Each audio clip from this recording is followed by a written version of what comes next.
उत्तरे हाती घेऊन बाण फिरे हेची करणे नामाकाम बीज वाढवावे नाम नाही भिडभार तुका म्हणे साना थोर हेची करणे नामाकाम बीज वाढवावे नाम पांडुरंगा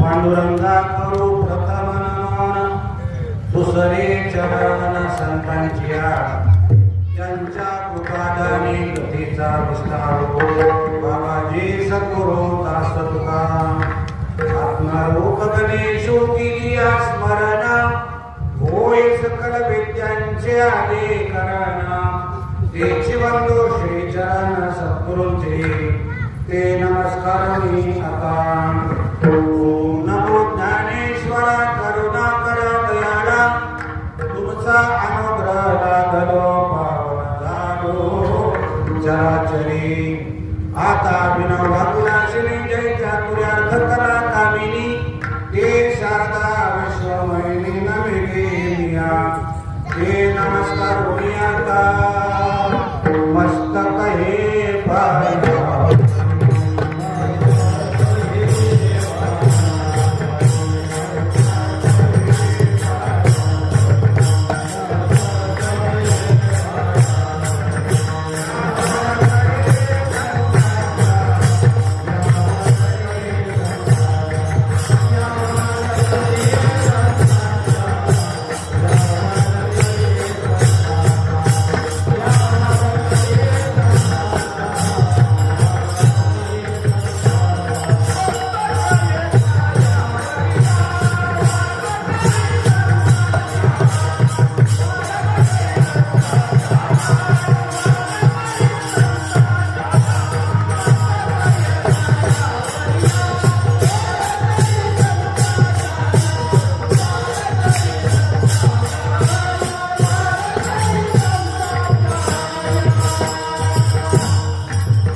या वारकरी संतांच्या ते नमस्कार प्रस्तुत कीर्तनरूपी शिरेसाठी घेतलेला अभंग विश्वसंत महाराष्ट्रभूषण संत तुकाराम महाराज यांचा हा 4 चरणाचा अभंग आहे.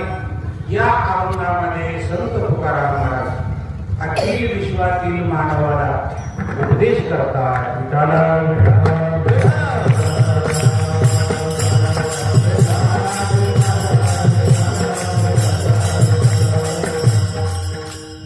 कीर्तनाला सुरुवात करण्यापूर्वी थोडासा पर्याय द्यायचा तो असा की आज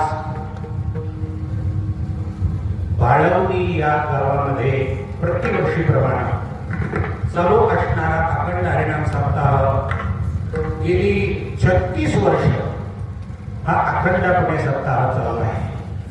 म्हणजे 3 तप पूर्ण झालेला आहे तेव्हा 3 तपाची पूर्ती म्हणून हा सोहळा सुरू झालेला आहे. आणि या सोहळ्यातील आजची दुसऱ्या दिवसाची कीर्तनरूपी सेवा माझ्याकडे आलेली आहे. संकीर्तना करता घेतलेला अभंग संत तुकाराम महाराज यांचा असून नेहमीप्रमाणे सर्व लोकांना विनंती आहे गावनिया पाया विनवितो तुम्हाला करे काळे बोला नाम. ऐकणाऱ्या सर्व भाविकांना विनंती आहे आपण आहे तिथे हाताला टाळे वाजून भजन करा. गुरुदेवांच्या कृपेने मला काय 4 शब्द सांगता येईल मी प्रयत्न करतो. भजन सगळ्यांना पुऱ्या बोला.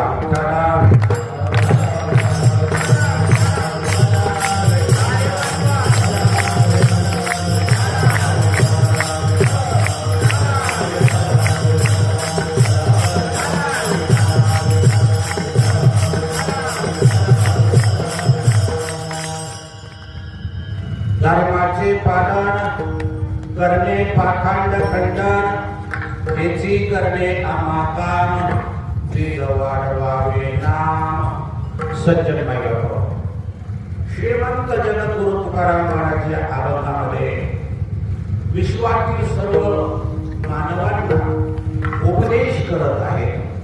उपदेश करत असताना अत्यंत मार्मिक अत्यंत धार्मिक आणि सर्वांच्या हिताचा आणि शास्त्रामध्ये महत्वाचा हा विषय आहे. आतापर्यंत महाराज अनेक अभंगातून अनेक लोकांशी बोललेले आहेत, पण ते बोलत असताना एक ठराविक वर्ग पुढे ठेवलेला आहे. कधी कधी वारकऱ्याबद्दल बोलले, कधी कधी संसारिकाबद्दल बोलले, तर कधी कधी साधना करणाऱ्या लोकांबद्दल बोलले. असे अनेक पद्धतीने महाराज अनेक अभंगातून अनेक लोकांशी अनेक समूहाशी संवाद साधलेला आहे. पण आजचा जो अभंग आहे तो एक ठराविक वर्गापुरता नसून टोटल मानवता समाजाकरता आजचा विषय घेतलेला आहे.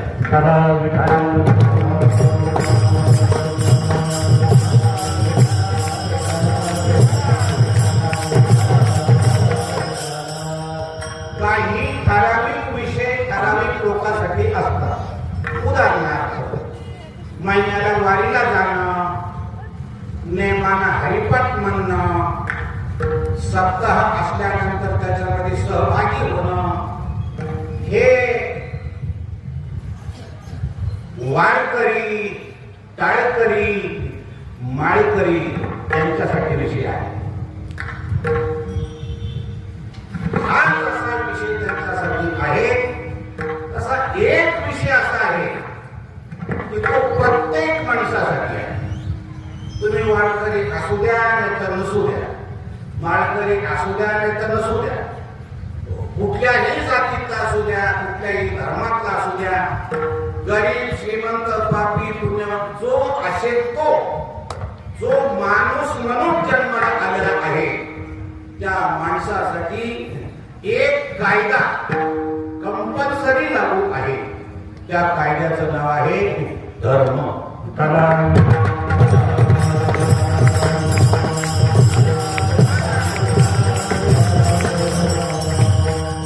तुम्ही मानागर न माना, तुमच्या मानण्यावर धर्म अवलंबून नाही. धर्म हा धर्म आहे, तो पालन करण्यामध्ये प्रत्येकाचं कल्याण आहे. आणि हा कुठल्या विशिष्ट वर्गासाठी नेम नाही. जो माणूस म्हणून जन्माला आलेला आहे, ते परमार्थिक असू द्या, नास्तिक असू द्या, जसा असेल तसा असू द्या, धर्म हा विषय प्रत्येक माणसासाठी कंपल्सरी आहे. ही गोष्ट बऱ्याच माणसाच्या जन्माला आलेल्या माणसाला माहित नाही. आणि म्हणून माणसाच्या जन्माला येऊन सुद्धा ते अधर्माला वागू लागले आणि एवढी व्यवस्था देवानं केली असतानाही ते दुःख भोगू लागले. खरं पाहायला गेलं तर विश्वामध्ये जेवढे प्राणी आहेत त्या सगळ्यांमध्ये व्यवस्थित प्राणी, अधिकार संपन्न जर प्राणी लोक असेल तर त्याचं नाव माणूस आहे. मनुष्य देहाचे ज्ञानी सच्चिदानंद पदवी घेणे एवढा अधिकार नारायणे मग या माणसाला एवढा अधिकार देऊन तो दुःख का भोगू लागला, त्याची होणारी परिस्थिती ज्ञानोबा समजून सांगतात. दैवाच्या परिवारी दोन्ही रुतल्यात सहस्रवरी, वरी पैसोनी उपवास करे दारिद्र्याचे. आणि सगळं बरोबर आहे, चुकल्यात सगळं अभ्यास माणसं होते त्यामुळे मला भीती वाटायला लागली. मुद्दा असा आहे, ज्ञानोबा एक दृष्टांत देतात की कोण एक माणूस भीक मागून गावातलं एका ठिकाणी येऊन बसून खातोय, पण ज्या ठिकाणी तो भीक मागितलेली खातोय त्या ठिकाणी खाली हजारो सोन्याच्या मोहरा आहेत आणि त्याच्यावर बसून हा भीक मागणार त्राण दैवाच्या परिवडी ज्ञानोबरा म्हणतात काय कर्महीन माणूस आहे. तुमच्या भाषेत सांगायचं तुला तर काय कपाळ करंट आहे. अरे लक्षामध्ये काय दुर्दैवी माणूस आहे की जिथं धन आहे त्याच्यावर हा उपवास करतोय. हे जसं आहे तसंच धर्माविन वागणाऱ्या लोकांचं जीवन आहे.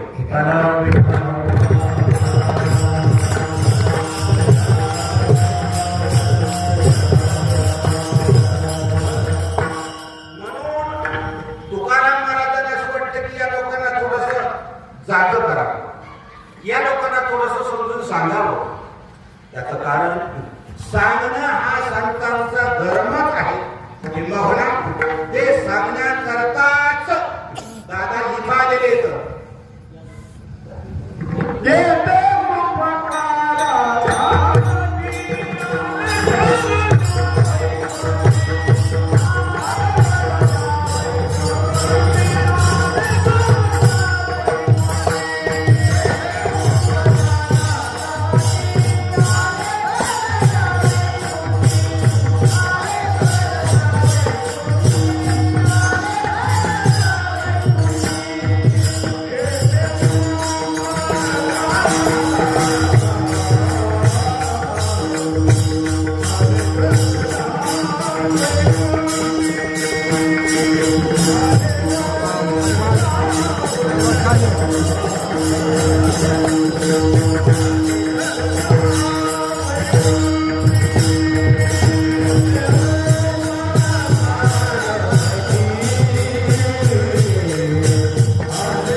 खरं पाहायला गेलं तर संत इथे अवताराला येतात पण ते इथे नाही.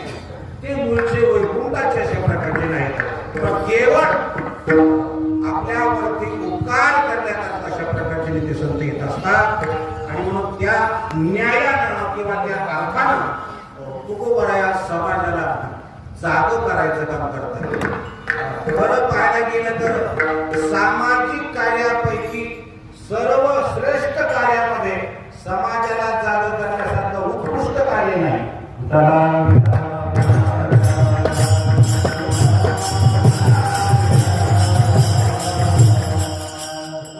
प्रबोधन करतात ते अनेक लोक असतात. समाजाला जाग करतात ते संत असतात. जगजोगी जाग जागे बोलती आणि किंवा उदा जागे भारी आता स्मरण करा पंढरीनाथ. समाजाला जाग करणं ही काळाची गरज आहे. त्याचं कारण असं आहे की बराचसा समाज या अज्ञान रूपी झोपेमध्ये आहे आणि म्हणून त्यांना जाग करण्याकरता तुकोबराने थोडासा प्रयास केलेला आहे. पण तो प्रयास करत असताना एक अतिशय मोलाचा शब्द वापरला आणि तो म्हणजे धर्माचे पालन. धर्म हा विषय असा आहे, सामान्य माणूस जर धर्मानं वागला तर तो साधू होऊ शकतो. सामान्य बाई जर धर्मानं वागली तर ती पतिव्रता होऊ शकते. आणि पतिव्रता बाईला इतकी शक्ती येते की ती देवावर सुद्धा अधिकार गाजवू शकते.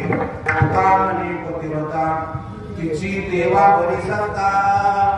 म्हणून असा नियम नाही की आमच्या जातीच्याच बाईनं पतिव्रता व्हावं किंवा होता येतं असं नाही. कुठलीही जात असू द्या, कुणीही असू द्या, कसंही असू द्या, फक्त धर्माप्रमाणे आचरण केलं रे केलं बस तिच्या जीवनामध्ये बदल होतो. आता धर्माप्रमाणे आचरण करणं म्हणजे नेमकं काय करणं? ज्ञानोबाराची मधून सांगतात पतीची मता अनुसरणी पतिव्रता अनायसे आत्महिता भेटी जितेने. त्या बाईला वनात जाऊन तप करण्यापेक्षा, मंदिरामध्ये जाऊन जप करण्यापेक्षा घरामध्ये आपल्या असणाऱ्या पतीला परमेश्वर समजून त्याच्या इच्छेप्रमाणे सेवा करते, ती बाई पतिव्रता होऊ शकते, मोक्ष प्राप्त होतो.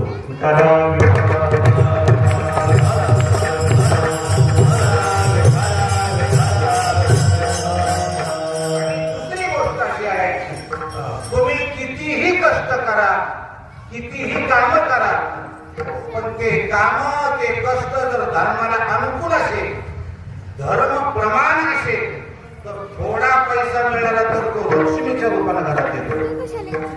म्हणजे त्या घरात आजार येत नाही, मोठा रोग कोणाला होत नाही, कोर्ट कचेऱ्यामध्ये पैसा जात नाही, घराला आग लागत नाही, चोर घरात शिरत नाही.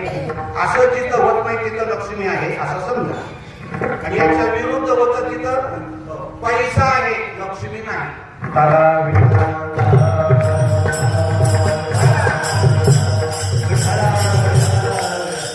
सगळ्यात महत्वाचं लक्षण सांगतो वसंतराव, ज्याच्याकडे धन असून नम्रता आहे ती लक्ष्मी आहे. आणि कमी पैसा असून ताकद असेल, हा पैसा आहे, लक्ष्मी नाही. म्हणून तुम्ही बघा, उकळ पाण्याला खळखळा. गुजरात मधले लोक दिवसाला ₹1,00,000 कमवतात. सलस्कर महाराज पण झाले ते बिडी ओढत नाही, आणि ही नुसता ऑपरेटरला दर आला तरी बिड्यामध्ये करून विश्वास कमच करत नाही. उकळ पाण्याला खळखळा आला का लक्षामध्ये. आणि म्हणून मी एकदा खूप वर्षापूर्वी इथं बोललो होतो, गरिबी पचवावी महाराष्ट्राने आणि श्रीमंती पचवावी गुजरातच्या लोकांनी. आपल्याला श्रीमंती पचत नाही, त्या लोकांना श्रीमंती पचते. ही छोटी छोटी केंद्र बसलेत कधी तिथं तुम्ही गुजरात मध्ये जाऊ बघा, ह्या लेकरामध्ये त्या लेकरामध्ये जमीन असताना फरक. हे मोठ्याची मोठ्या गाणं मी एका मुलाला विचारलं, सुरत मध्ये गेलो होतो, पण ही तब्येत कसं काय एवढी स्ट्रॉंग झाली? तो म्हटला, हमारे पिताजी कहते हैं बदाम खाओ छे, पिस्ता खाओ छे, दूध पीओ छे, व्यायाम करो छे, धष्ट पुष्ट हो छे. अरे काय हो छे? आमच्या महाराष्ट्रात या कोंबडी खाओ छे. कामला कपडे काढले बिना इच्छे पटत मुलाला दिली. जीव आहे कांगामध्ये का? खायच नाही होत चांगलं. महिलांना जरा लेकरांना खायला त्याला घालायचं, बदाम, पिस्ता, काजू असं जरा चांगलं चांगलं खायला त्या हसायला लागल्या का? त्या मनात म्हणतात, महाराज तुम्हाला बोलायला काय होते? हे का स्वस्त आहे का? बरोबर आहे. आता तुमच्या पायात हे स्वस्त नाही, भुक्का कसा खाते? हा स्क्रॅप गोष्टला 1700 रुपये किलो आहे, 1700 रुपये. आणि गरीबाची बाबती खाते ते कसं परवडतं? धर्माचे. ज्याचं गरज आहे ते खात नाही, ज्याच्याकडे जिंदगी बरबाद होती त्याला गरीब सुद्धा सोडत नाही. ती कसं नाही होती.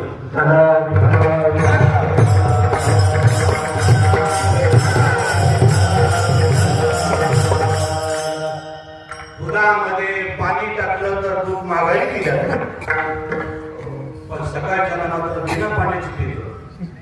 धर्माचे पालन हे जीवन आहे. किती मूर्खपणा आहे, ज्याच्यामुळे शरीराचा नाश आहे, संस्कृतीचा नाश आहे, धर्माचा नाश आहे आणि कुटुंबाला, खानदानाला कलंक आहे. तरी सुद्धा माणसं त्याच्या मार्गाने गेल्याशिवाय राहत नाही.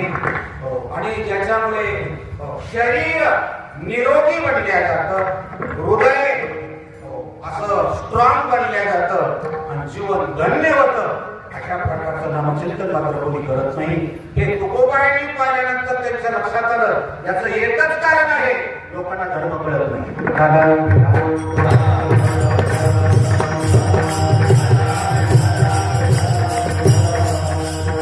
मी जबाबदारीनं बोलतोय, नीट ध्यानात ठेवा. मुसलमानाला जर मूल झालं तर त्याला पहिल्यांदा बोलता आल्यानंतर काय बोलायला लावते? काग्या. मुलाला काय बोलायला लावते? रसूल शिकवते तर रसूल. वसंतराव लाहिला इल्लिल्ला हे पहिल्यांदा पेपर बोलतंय आणि पुढे कट्टर ते हिंसक अशा प्रकारचे निबंध करते. तुम्ही काय शिकवता? हा तुझ्या बापांना काय तुम्हाला लाज आहे का नाही? हा धर्म आहे? कुठली तरी एखादी बाई म्हटली का माझ्या लेकराला बोलतो आल्याबरोबर मी त्याला रामकृष्णारी म्हणायला लागली, मी त्याला रामकृष्णारी म्हणायला लागली का म्हणत नाही? कारण तुम्हाला धर्माबद्दल जाण नाही.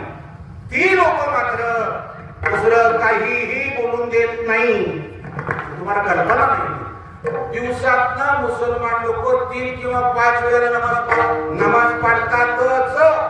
तुम्ही किती दिवसात जेवला आहे का काय तुम्ही मनाची एक गावामध्ये दाखवा महाराष्ट्रातलं की ज्या गावामध्ये 50 एज्युकेट लोक आहेत, ग्रॅज्युएट लोक आहेत आणि ते हिंदू आहेत म्हणून गळ्यात माळ नाही पण हिंदू आहोत म्हणून धोतर नेसलेला आहे, शर्ट पांढरा घातलेला आहे, वारकरी नाही पण हिंदू आहे, कपड्याला गंध लावलेला आहे, तिलक केलेला आहे आणि आज शनिवारच आहे ना, तो मारुतीच्या मंदिरामध्ये आलेला आहे आणि अशी 50 लोक मारुतीच्या मंदिरामध्ये हनुमान चालीसा वाचत आहे.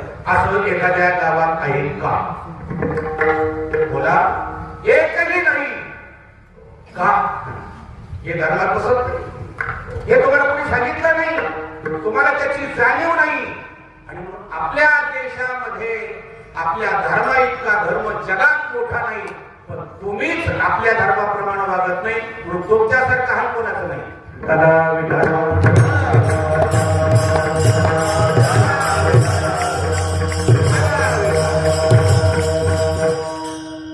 एक सुद्धा मुसलमानाची बाई फॅशन म्हणून कुंकू लावत नाही, त्यांच्या धर्मात हे चालत नाही. तुम्ही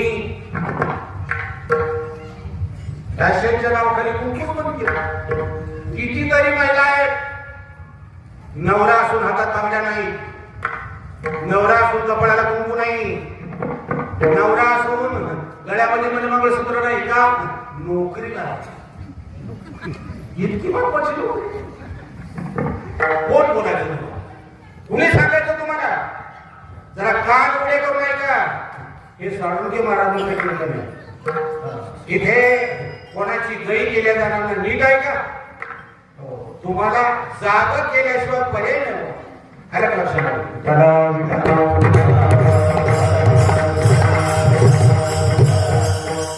खोटं बोलायचं नाही. सरकारी शाळा ओस पडायला लागल्या आणि खाजगी संस्था 7-7 मजलीवर चढवायला लागल्या. दोन्ही शाळेमध्ये आपलीच मुलं आहेत पण खाजगी शाळेमध्ये डोनेशन आहे. सरकारी शाळा फुकाट आहे, सरकारी शाळा आता मोकळ्या व्हायला लागल्या आणि या खाजगी संस्था लाल होऊ लागलेल्या. पण तुम्हाला कशी लाज वाटत नाही? कुठली खाजगी संस्थेमध्ये मुलं हिंदूंची पैसे देणारे हिंदू आणि त्या हायस्कूल मध्ये उत्सव साजरे होतात. ते ख्रिश्चन हनुमान जयंती शाळेत साजरी होती का? रामनवमी शाळेत साजरी होती का? 25 डिसेंबर नाताळाची सुट्टी कधी थांबली का? तुमच्या डोक्यात काय बटाटे भरलेत का? काय भरले? तुम्ही कोणी असं का म्हटलं नाही? आमची मुलं जर तुमच्या शाळेत पाठवली नाही ती का पाकिस्तानात राहतील? पण तुमच्या नियती नाही. एक नाही म्हणलं तर दुसरा म्हणतो माझे पोरून पैसे घ्या पण माझ्या पोर आहे तू बघा ही फाजीलपणा, हा निर्लज्जपणा, हा निर्दयपणा, हा अधर्मपणा या महाराष्ट्राला नाही तर पूर्ण हिंदुस्थानाला बांधलेला आहे.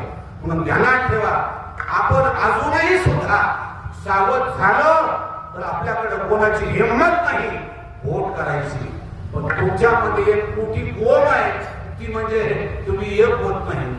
हिंदुस्थानासारखा जगात देश नाही. तुम्हाला कल्पना नाही. बघता 104 नंबरवरतीच होता जगात. आज 4 नंबरवर आलाय. 100 पटीनं वाढ झालेली आहे. जगामध्ये भारताचं नाव आता उंचावलेलं आहे. पण तरीही अजून एक गोष्ट पाहायला मिळते. कुठली? जरा कान उघडे करून ऐका. कुठल्याही धर्मातली लोक स्वतःच्या धर्माच्या विरोधात वागत नाही. एक आपलाच धर्म असा आहे की आपल्या धर्मातली माणसं आपल्याच धर्माच्या विरोधात वागतात. एकाही मुसलमानाने मस्जिद मधल्या स्पीकरचा आवाज येतोय म्हणून कंप्लेंट केली नाही. पण या पारायणाचा आवाज आम्हाला सहन होत नाही. आपलीच काही अवलाद पोलीस स्टेशन मध्ये गेल्याशिवाय राहत नाही. धर्माबद्दल जाण आहे का? जर तुम्ही इथे येऊन बोललात जरा थोडा कमी करा, करायची काय गरज नाही. पण नाही, त्याला त्यात नाही घुसण्यात येतं का? कशी जिरवली नाही, जिरवून घेतली. आपल्या धर्माला आपण कोणीपणा आणला हा काय शहाणपणा आहे?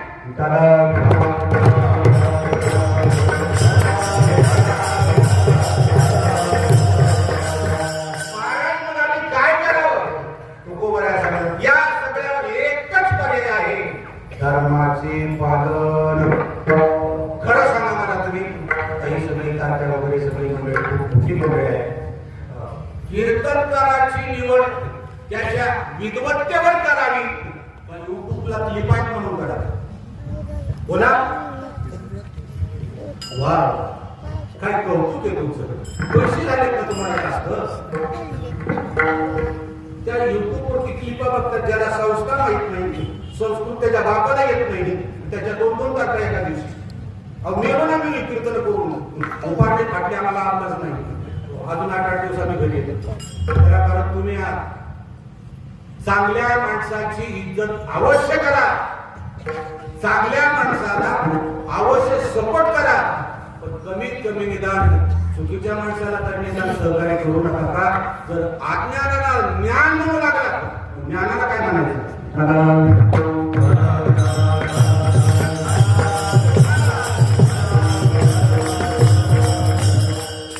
मला पटणार नाही. 51,000 रुपये एका कीर्तनाला घेतात आणि कीर्तनात काय सांगतात? तुकाराम महाराज वैकुंठाला गेले नाही आणि त्यांच्या तारखा खाली नाही. काय डोक्यात काय बटाटे भजे का टमाटे? काय काय हा महाराष्ट्र आहे? हे महाराष्ट्रात चालतं? कुणी आहे का नाही याला कळता? कुणी आहे का नाही याला बरी? म्हणून ध्यानात ठेवा, विद्वान सर्वत्र पूज्यते. विद्वानाचं अवश्य कौतुक करा, त्याचा आदर करा. आता ही आमची राजाराम महाराज म्हणा, तुम्ही सगळी पडावची किती मोठी परंपरा आहे, किती मोठा त्याग आहे, किती मोठी सेवा आहे. यांना तुम्ही आदर जरूर करा, पण याचा ज्याला गंध नाही अशा चोरांना मी त्याला उचलून जाऊ नका.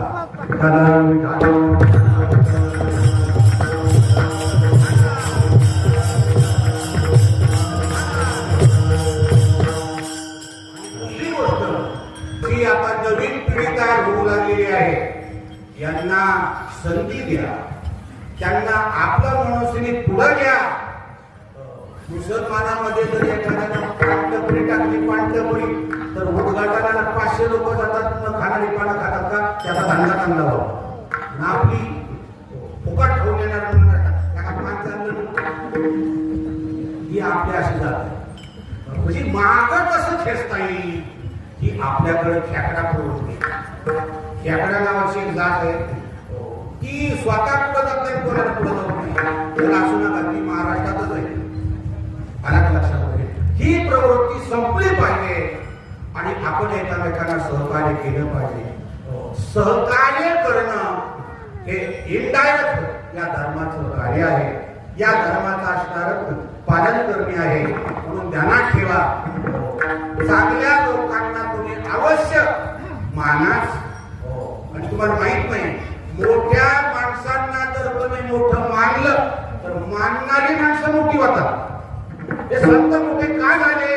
तर त्यांनी सत्य स्वीकारलं आणि मोठ्यांचा आदर केला. मोठ्या माणसापुढे कुणीही बोलत नव्हतं. आज या जातीला मोठाच माणूस कळला, कारण किंमत कमावल्यानंतर दुसऱ्याची कळते. ज्याला स्वतःलाच किंमत नाही तो दुसऱ्याची काय किंमत करणार. म्हणून ध्यानात ठेवा. आज कितीतरी म्हातारी माणसं मुलाकडे अपेक्षेनं पाहतायत. 2 मिनिट फक्त 2 प्रेमाने शब्द बोल, बाकी काही देऊ नको. हा म्हणतो बाबा पैसे किती पाहिजेत, मला काय नाही, तुझ्या पैशाला काय पेटवायचे, पैशाची अपेक्षा नाहीये, तुझ्या प्रेमानं 2 शब्दाची प्रतीक्षा तो करतोय. म्हणून ध्यानात ठेवा. आपल्याला धर्म शिकवतो तुम्ही पंढरपूरच्या जवळच्या आहात. या पंढरपूरला भूवैकुंठ पंढरपूर का म्हणतात असं जर मला विचारलं तर त्याचं उत्तर आहे पुंडलिकानं देवाची सेवा केली म्हणून नाही, पुंडलिकानं तपश्चर्या केली म्हणून नाही, पुंडलिकानं खूप सत्कर्म केलं म्हणून नाही. पुंडलिकानं आहे त्या आपल्या साध्या भोळ्या आई बापांना देव मानून त्यांची सेवा केली, त्याच्यामुळे खरा देव की झाला म्हणून त्याला भूवैकुंठ म्हणतात.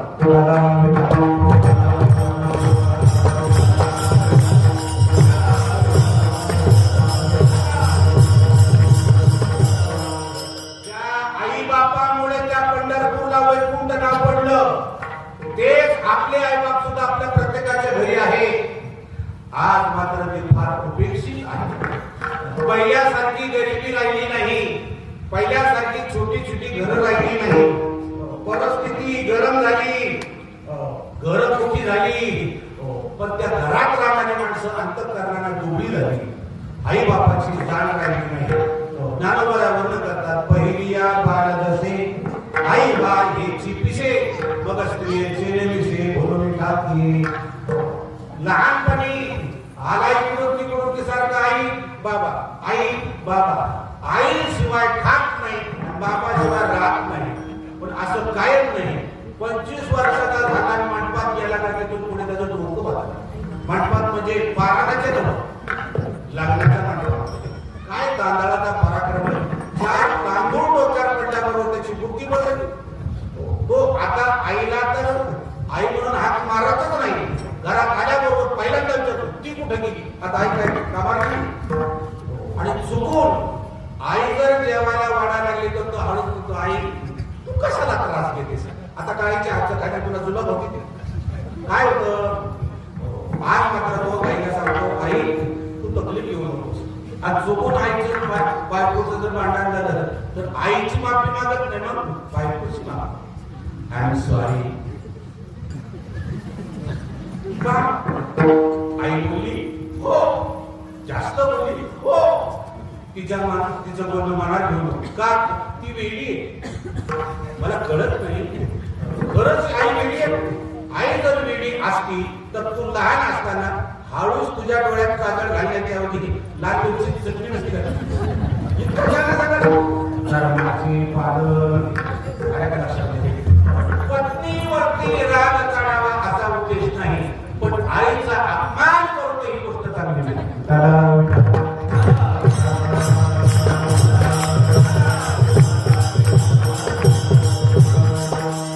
थोडंसं आपण आता जरा पात्र बघूया.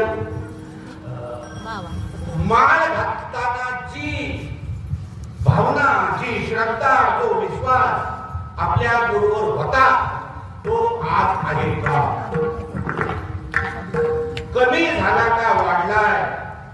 दादा काय व्हायला पाहिजे. संसारामध्ये लग्न झाल्यानंतर एक 15 वर्ष पूर्ण झालं तर सासू सासरे पेढे वाटतात का, पेढे का आमच्या मुलीला सुनवायला मुलगा नाही, मुलगी नाही, टेन्शन नाही, क्या पेढे असं म्हणतो कोण.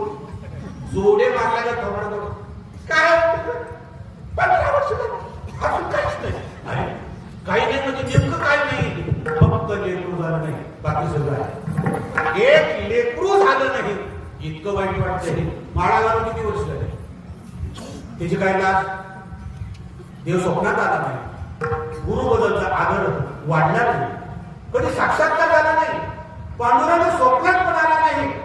माझ्या जगण्यात काही अर्थ नाही, माझं वय झालं पण बदल झाला नाही, मला कुणी हिटरेल द्या म्हणलं काय का. संसारातच तुम्हाला कुठं असणार एवढा जोर येतो. संसाराबद्दल जशी तळमळ आहे तशी परमात्माबद्दल का नाही. मुक्ती जर हवी असेल तेच उत्तर आहे धर्माचे पालन. म्हणून पत्नीवरती जे सुरुवातीला प्रेम आहे, पतीवरती जे सुरुवातीला प्रेम आहे, ते पुन्हा वाढतं का कमी होतं? वा हसतंय. काय करणार? सुरुवातीला लग्न झाल्याबरोबर ती नवरी इतकी गोड बोलती, जणू गुळ खाल्ला. आहो इकडे या ना, आहो इकडे या ना, तुम्ही आला मला बरोबर वाटतं. त्याला काय बोलू त्या जास्त दिवस नाही. ही दोघं म्हातारी झाली, चुकून म्हातारा जर त्या म्हातारीकडे गेलं तर म्हातारी असं म्हणत नाही वेलकम. म्हातारी असं मशीसाठी बोलून त्याच्याकडे बघतो आणि हे बिल्ला जाऊन त्याच्याकडे काय हा काय संसार आहे, हा काय खरा आनंद आहे. पण तरी सुद्धा झाली त्याच्यासाठी मारते ती. 1.5 तास कीर्तन झालं की काय कमिटमेंट देऊन आला कधी सुधारणार तुम्ही? ध्यानात ठेवा, परमार्थाचा क्षण व्हायला जाणार नाही आणि संसारात जिंदगी गेली तरी काही आता लागणार नाही.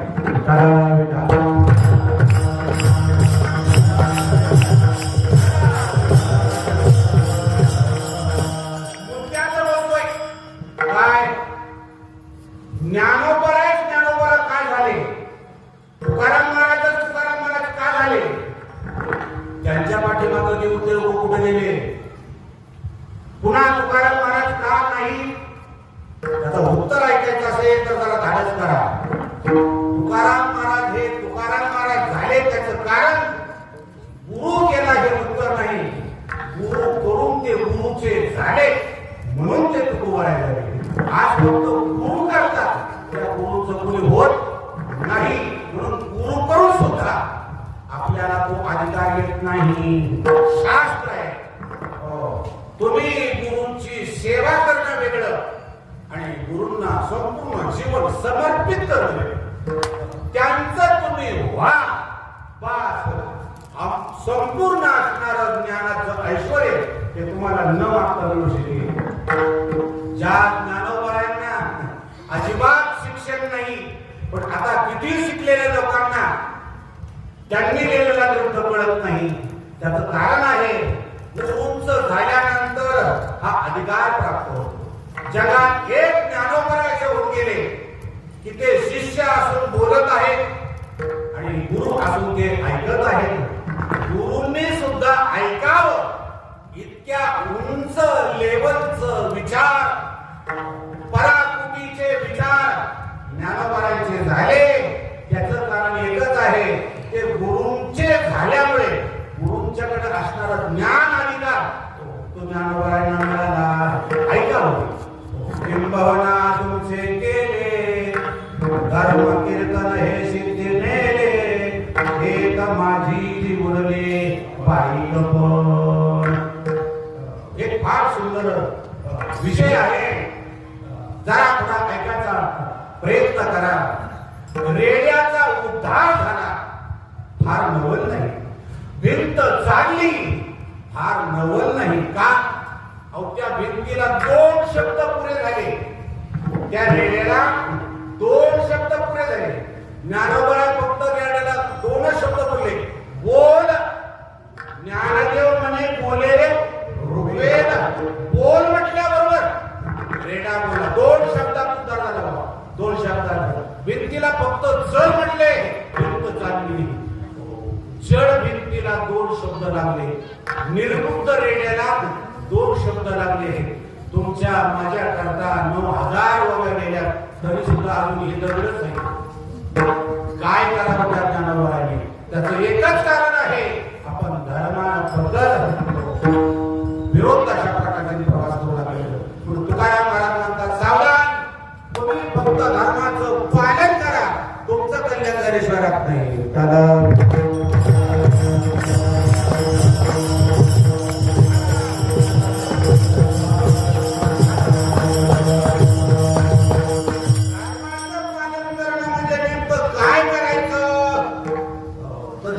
क्षेत्रात तुम्ही आहात त्या क्षेत्राचा विकास झाला पाहिजे. याचा अर्थ असायचं मग काय, माळ घातल्यानंतर वर्षात 5 माळाकडे तुम्ही दुसरं तयार केलं पाहिजे. असता काय मेल्याला मोठा सुद्धा पांढरा लागतो. आपण जीवन माणसं आहे. असं प्रत्येकाने जर 5-5 वर्षाला केलं वसंतराव दिवस गाव बदलला लागतं. बिगर मानाचा माणूस गावणार नाही. पण आज या फळामुळे माळकरी टिकली ती नंतर औषधाला माळकरी मिळाला असतात. म्हणून ध्यानात ठेवा, माळ घालणं या धर्माप्रमाणे वागणं हे सगळ्यांच्या दृष्टीनं अतिशय गरजेचं आहे आणि याच्यातच प्रत्येकाचं हित आहे. म्हणून तुकाराम महाराज अभंगाच्या पहिल्या चरणात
सिद्ध करून दाखवतो. तुम्ही सगळे सुशिक्षित मंडळी आहात.